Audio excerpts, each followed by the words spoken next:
What made me drop my scissors when I saw the scar behind my customer's ear? So, I'm a brand new hairstylist. Like fresh out of the don't snip your own finger training. I still hold my scissors like they're loaded weapons and apologize to Combs when I drop them. Anyway, I finally get a real client, an actual paying human, and I'm determined not to mess it up. This guy walks in and he is calm and polite, the kind of customer who gives either you can't trust me or accountant energy and you can't tell which. I try to act confident, but my hands are sweating so bad the cape's sticking to his neck. We start chatting and I tell him how my mannequin head's name was Brenda and she had trust issues after I once accidentally trimmed its eyebrow off. He laughs and I relax. Then I move to clean up around his ear, and I see it. A scar. Not a tiny I scratched myself scar, a full villain origin story scar, right behind his ear. Clean, precise, movie level mysterious. My brain short circuits. I'm like, okay, maybe he fought off a burglar. Or escaped a secret lab. Or am I cutting the Winter Soldier's hair right now?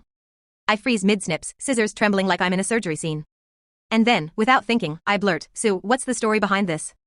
He pauses just long enough for me to regret every decision I've ever made. Then he smiles and goes, "Oh, that?" He tells me he and his twin brother had surgery there when they were kids. People used to say I was the evil twin. I nervously laugh, trying to sound chill, like haha yeah, even though I definitely don't have a twin. Then he adds completely deadpan, or maybe he's the evil one. Guess we'll find out. I have never finished a fade faster in my life. My hands were shaking so hard the clippers could have written Morse code. Anyway, lesson learned, don't assume your client's scar means government conspiracy. Sometimes it's just genetics, and a great setup for a horror movie. I'm on the way, I swear, my sister said while coming to pick me up. When my sister says she's on the way, that usually means she just remembered she owns a car. Last weekend after a friend's wedding I asked her for one tiny favor, pick me up at 10:30. She agreed immediately and said, of course, I'll even leave early. Which in sibling language means she'd start considering getting dressed around midnight. At 10:30 I text her asking if she's close. She replies, I'm 5 minutes away, which is wild because she was still in pajamas when I called. I stand outside in my tux holding a slice of cake and the last shred of faith I have in her. At 10:45 still nothing. No headlights, no sister. Just me and the venue staff stacking chairs. I text again and she says traffic is crazy. I check Google Maps and sure enough green roads everywhere. Not even a construction cone in sight. I think a tumbleweed rolled past just to mock me.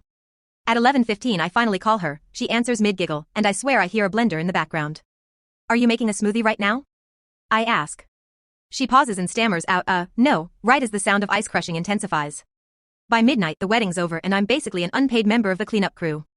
I've helped the DJ pack up, carried folding chairs, and I'm expecting to be added to payroll. Finally, at 12:10 a.m. she pulls up with her car windows down and hair wet while wearing pajama pants and sipping what can only be described as a betrayal smoothie. She grins and goes, see? Told you I was on the way. I get in the car silently, clutching my now half-melted cake like a hostage. She looks at me and says, why are you mad? You didn't say it was urgent. The audacity, the confidence, and the villain origin story. Now anytime she texts I'm on the way, the whole family replies with timestamps, GPS coordinates, and prayer emojis. My fiancé's ex-wife sent me a strange Christmas gift. When I found out why, I panicked. So a few weeks before Christmas a mystery package shows up at our door. No sender name, no note, just my name written in fancy cursive like it was dipped in judgment. I'm thinking it's from my coworker, she's been in her cryptic gift era lately, but then I open it and, it's a candle. But not just any candle. It's shaped like a heart, a broken heart, and carved into the side. It literally says better luck this time. I burst out laughing because who sends that? My fiancé comes over, looks at it, and suddenly freezes. His face just drops and he goes, oh no. Apparently it's from his ex-wife. Now let me be clear, she's not your standard villain. She's more of a subtle chaos type. Therefore I ask him what it means and he just goes, I have no idea, but he says it in the voice of a man who definitely has an idea. Over the next few days the gifts keep coming. A mug that says some lessons need to be repeated. And a t-shirt with the words round 2 in glitter. At this point I'm convinced she's plotting something Shakespearean. My friends think it's hilarious while I'm one gift away from calling a priest. Finally I can't take it anymore, so I DM her on Instagram just a simple, hey, these gifts are creative. Any reason for the theme? She replies immediately, oh no, you got those? They were meant for your fiancé. Turns out she runs a small business making custom passive-aggressive breakup merch and he'd apparently ordered them himself months ago as a joke gift for his friend going through a breakup. But he never changed the shipping address after moving in with me. So yeah, I'd spent a week thinking I was the main character in a Hallmark horror movie when in reality, I was just living with the human version of a wrong delivery label. Now every time I light that candle, he says, you sure you want to risk the sequel? I punched him in the face. Red Wings vs Maple Leafs. The night I learned trash talk has consequences. So I'm a lifelong Red Wings fan raised on loyalty and the belief that Original Six hockey is sacred.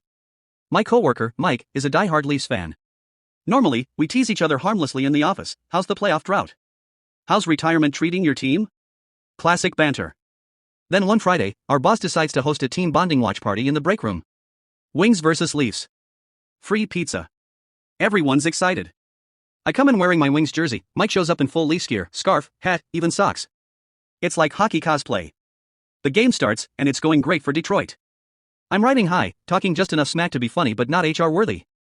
At 2-0, I pull out the ultimate line, "You guys are like the IKEA of hockey, looks good on paper, collapses under pressure." The room howls. I feel like a king. Then the third period happens. The Leafs come back. Fast. 3 goals in 5 minutes. Suddenly, it's 3-2 Toronto, and I can feel Mike's grin burning a hole in my soul. He leans back, bites into his slice, and whispers, "How's that IKEA furniture holding up?" The room erupts. Even my boss is laughing.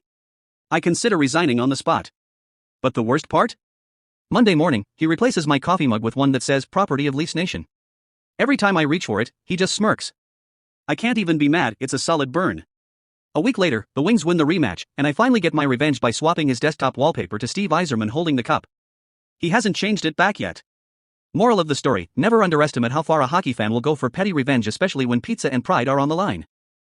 When I tracked my daughter's phone, the gate agent said she'd already boarded the flight too. Let me start by saying I'm not a helicopter parent, I'm more like a drone parent. I hovered just enough to keep things from exploding. So when my 17-year-old daughter said she was hanging out with friends at the mall, I didn't think much of it. I even felt proud, look at me being chill. But then she stopped replying to texts. No LOL, no K, not even the passive-aggressive 3 she sends when I'm annoying her. 2 hours go by with no words, so naturally, I find my iPhone purely out of curiosity. And that's when I see it. Her phone's location dot is moving. Fast. Like, highway fast. I refresh and the dot's near the airport. I refresh again and this time the dot's at the airport. Now my brain is doing gymnastics. Did she get kidnapped? Is she pranking me? Did she finally follow through on her threat to just move to Paris? I call her, straight to voicemail.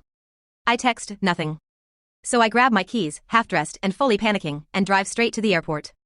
I reach the counter totally out of breath and tell the gate agent, my daughter's phone says she's here. The agent types something in and says, last name?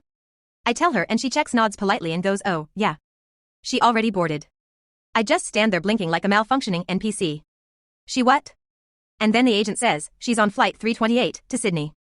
I'm about to pass out when someone behind me taps my shoulder.